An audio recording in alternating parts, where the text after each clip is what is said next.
ఆరోగ్యాభిలాషులందరికీ నా హృదయపూర్వక నమస్కారములు. ఈరోజు మనం సోయా చిక్కుడు గింజల్ని రోజు వాడితే లాభాలేమిటో తెలుసుకోబోతున్నాం. మనకి చిక్కుడు గింజలు వేరు, సోయా చిక్కుడు గింజలు వేరు. అంటే ఇందులో రకాలు మార్పు అన్నమాట. మామూలుగా మనం ఇంటి దగ్గర తీగ చిక్కుడు, చెట్టు చిక్కుడు ఇట్లాంటివి ఉంటాయి. ఆ చిక్కుడు గింజలు కంటే భిన్నంగా ఇవి ఉంటాయి. కొంచెం చిన్న సైజులో, కొంచెం తెల్లగా, గోధుమ రంగులో 2 రకాల విత్తనాలు ఉంటాయి అన్నమాట. సూపర్ మార్కెట్లో కానీ పెద్ద పెద్ద ఇలాంటి ఆహార దినుసులు అమ్మే షాపుల్లో అడిగితే ఇస్తారు సోయా చిక్కుడు అని. ఈ సోయా చిక్కుడు గింజలని ప్రతి ఇంట్లో పెట్టుకుని రోజు కానీ 2 రోజులకు ఒకసారి కానీ సందర్భాన్ని బట్టి వారంలో 3-4 రోజులు కానీ ఎప్పుడైనా వాడుకోవటం మంచిది. ఇందులో ఉండే లాభాలు ఏమిటో మనకు తెలియాలి. సోయా చిక్కుడు అనే పేరు వినపడితే అందులో మొట్టమొదటిగా అన్నిటికంటే మంచిది అని చెప్పేది మాంసకృతులు. ఈ ప్రకృతిలో అన్నిటికంటే అత్యధికమైన మాంసకృతులను కలిగిన ఆహారము అంటే నెంబర్ 1 సోయా చిక్కుడు. ఇప్పుడు పెసలు, అలసందలు, శనగలు మాంసకృతులు బాగా ఉన్నాయన్న 100 గ్రాములు ఇవన్నీ విత్తనాలు తీసుకుంటే 24-25 గ్రాములే వీటిలో మాంసకృతులు. వేరుశనగపప్పు, జీడిపప్పు, బాదం పప్పు అన్నింటిలో 24-25 గ్రాములే సుమారుగా. అదే సోయా చిక్కుడు తీసుకుంటే 43-44 గ్రాముల మాంసకృతులు అన్నమాట. ఇందులో అంటే డబుల్ ప్రోటీన్, అత్యధికమైన మాంసకృతులు కలిగిన ఆహారం అంటే సోయా. మీరు మాంసకృతులు ఎక్కువ ఉన్న ఆహారం అంటే మాంసాహారం అని అంటారు కొంతమంది తెలియక. మేక మాంసంలో సుమారుగా 20 గ్రాముల మాంసకృతులుంటే సోయా చిక్కుడులో 44 గ్రాముల మాంసకృతులు. అంటే ఎంత ఎక్కువ మాంసకృతులో సోయా చిక్కుడులో ఆలోచించండి. చిక్కుడు గింజల్లో సుమారుగా ఏదో 33 గ్రాములు, 32 గ్రాములు ఇలా ఉంటాయి మాంసకృతులు. అంటే మాంసం కంటే పెసలు, బాదం, జీడిపప్పుల కంటే మాంసకృతులు ఎక్కువ, చిక్కుడు గింజల్లో ఎక్కువ. అందుకని ఈ చిక్కుడు గింజల వాడకం గురించి కూడా ఇక్కడ చెప్తా. సోయా చిక్కుడు చెప్తాను, మామూలు చిక్కుడు కూడా. పల్లెటూళ్ళల్లో డిసెంబర్ నెలలో ఎప్పుడన్నా చాలామంది చిక్కుడు పాదులు పెట్టుకుంటారండి. అది ఊరికే చెట్లకి, గుడిసెలకి, పాకల మీద ఎక్కేస్తూ ఉంటాయి. విపరీతంగా గుత్తు చిక్కుడు తెగకాయలు కాసేస్తుంటుంది. ఇక అందవు కొన్ని చోట్ల కొయ్యాలి అంటే వదిలేస్తారు ఆ ఇంటివారు, ఎండిపోతాయి. ఎండిపోయిన తర్వాత ఆ చిక్కుడు కాయల్ని తీసి ఒలిసి ఆ గింజలు తీసుకోండి. ఇలాంటి చిక్కుడు గింజలు ఒక 4 కేజీలో, 10 కేజీలో, 20 కేజీలో, 50 కేజీలో స్టాక్ పెట్టుకోండి ఇంట్లో. సంవత్సరానికి సరిపడా వాడుకోవచ్చు అనమాట. ఎప్పుడప్పుడన్నా ఎండ పెట్టుకుంటే ఇక చెడిపోవండి ఇవి. ఆ చిక్కుడు గింజల్లో 33% మాంసకృతులు. మాంసం ఎందుకు పనికి వస్తుందండి వాటితో పోలిస్తే? అంత ఖర్చు తక్కువ, అంత మాంసకృతులు ఎక్కువ అనమాట. సోయా చిక్కుడు అంటే వీటికంటే ఎక్కువ మాంసకృతులు అనమాట. అది చిక్కుడు కంటే సోయాలో మాంసకృతులు ఎక్కువ. మరి శక్తి విషయానికి వస్తే సోయా చిక్కుడులో మేక మాంసంలో 100 గ్రాములు తీసుకుంటే 100 క్యాలరీల శక్తే. 20 గ్రాముల మాంసకృతులు, 100 క్యాలరీల శక్తి. 50 రూపాయలు, 45 రూపాయలు మేక మాంసం 100 గ్రాములు ఖర్చు పెడితే మనకు వచ్చేది ఇంత తక్కువే.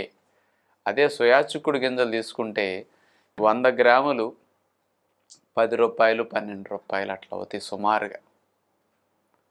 దాని ద్వారా వచ్చే మాంసకృతులు 44 గ్రాములు, శక్తి సుమారుగా 400 క్యాలరీలు. అంటే మాంసం కంటే 4 రెట్లు బలం ఎక్కువ సోయా చిక్కుడు గింజలు. అందుకనే సోయా కేక్ కానీ ఇట్లాంటి వాటిని పశువులకి దానా కింద సోయా కేక్ మాంసకృతులు ఎక్కువని ఎక్కువగా మేత కింద సోయా కేక్ వాడతారనమాట. అంటే అంత బలమైన ఆహారం. మరి అలాంటి సోయాలోను మామూలు చిక్కుడులోను ఇన్ని లాభాలు ఉంటాయని మనకు తెలియక ఏదో మాంసకృతులకి, బలానికి మాంసమే అనుకుని ఎక్కువగా ఖర్చు పెట్టుకు మనం తింటుంటాం. అసలు అంత అవసరమేమీ లేదు వాటిని తినాల్సింది. అందుకని అలాంటి అలవాట్లు పక్కన పెట్టి ఇలాంటి మంచి ఆహారాలు తినండి.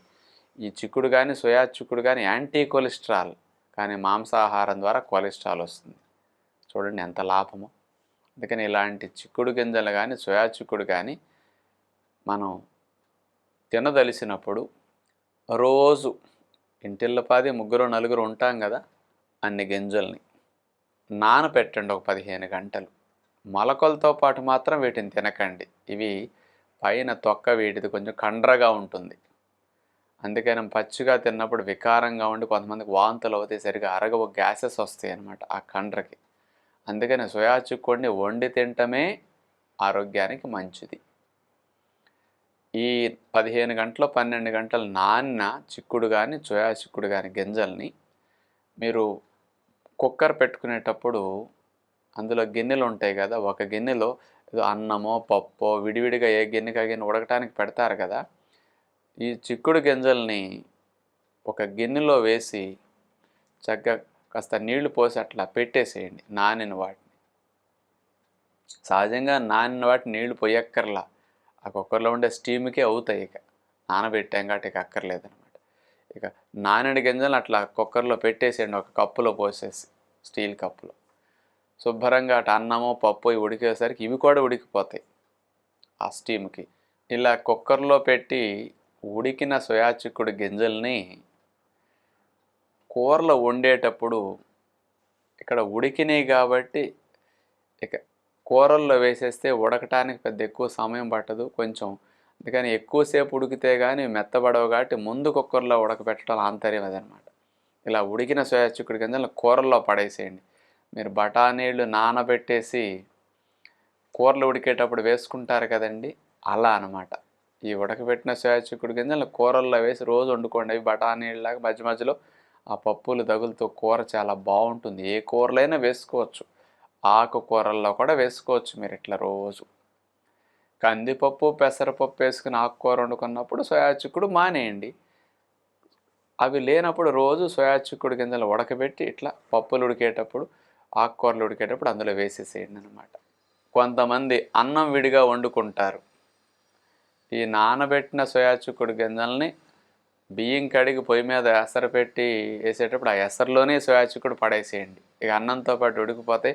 అన్నంలో పప్పులు అక్కడక్కడ తగులుతుంటాయి, అన్నం కూడా బాగుంటుంది. ఎట్లయితే కుక్కర్ పెట్టేవారు అనుకోండి, ఇక బియ్యం పోసి నీళ్లు పోసి కుక్కర్ గిన్నెలో అన్నం వండుకోవడానికి పెట్టినప్పుడు ఆ బియ్యంలోనే ఈ నానబెట్టిన సోయా చిక్కుడు వేసి కుక్కర్ పెట్టేసేయండి. అలా సరిపోతుంది అనమాట. ఇలా అన్నములో కానీ ఉడికే కూరల్లో కానీ వేసుకోవచ్చు. అప్పుడప్పుడు పుల్కాల్లోకి కాబోలి శనగలు ఇట్లాంటివి వేసి మీరు కూర చేసుకుంటారు, రాజ్మా గింజలతో కూరలు. అలాగే సోయా చిక్కుడు గింజలు కూడా నానబెట్టి విడిగా కుక్కర్లో బాగా ఉడకబెట్టి 5-6 విజిల్స్ వచ్చాక ఒక 5-10 నిమిషాలు సిమ్లో పెడితే మెత్తగా ఉడుకుతాయి. అలాంటి సోయా చిక్కుడు గింజల్ని ఉల్లిపాయ టమోటాలు పచ్చిమిరపకాయలు ఇవన్నీ తాలింపేసి అందులోకి ఉడికిపెట్టిన గింజలు వేసేసి ఒక కూరలాగా చేసుకోవచ్చు అనమాట. పుల్కాల్లోకి చపాతీలోకి కూర చాలా బాగుంటుంది. పిల్లలకు అప్పుడప్పుడు ఇట్లా పెట్టేసేయచ్చు. మరొక సందర్భంగా ఈ సోయా చిక్కుడు గింజల్ని నానబెట్టి ఉడకబెట్టేసి బాగా వాటిని తీసుకొచ్చి గుగ్గిళ్ళలాగా తాళింపెట్టేసి పిల్లలకు పెట్టచ్చు. సోయా గుగ్గిళ్ళు కూడా చాలా టేస్ట్గా ఉంటాయండి. పిల్లలకి బాగుంటే ఏదైనా తినేస్తారు. ఇది ఇబ్బంది లేని విధంగా ఉడికేసరికి కొంచెం తాలింపు పెట్టి కొంచెం ఏదో మసాలా పొడి గుగ్గిళ్ళలో ఏదైనా చల్లేమనుకోండి, కొంచెం కమ్మటి వాసన వచ్చి భలే బాగా తినేస్తారనమాట. అందులో జీలకర్ర ఇట్లాంటివి పడుతాయి కదా, కొంచెం కారం ఇట్లా చల్లేసరికి చాలా రుచిగా అనిపిస్తాయి అన్నమాట. అలాగైనా వాడుకోవచ్చు. అంటే ఈ గింజల్ని గింజలుగా వాడుకునే పద్ధతి ఇదనమాట. వీటిని పాలుగా తీసి వాడుకునే పద్ధతులు ఎప్పుడన్నా ఇంకొకసారి సందర్భం వచ్చినప్పుడు తెలియచేద్దాం. అందుకని సోయా చిక్కుడు గింజల వాడకం ఇన్ని సందర్భాల్లో మనం ఇట్లా చేసుకుంటే ఆరోగ్యానికి మంచిది.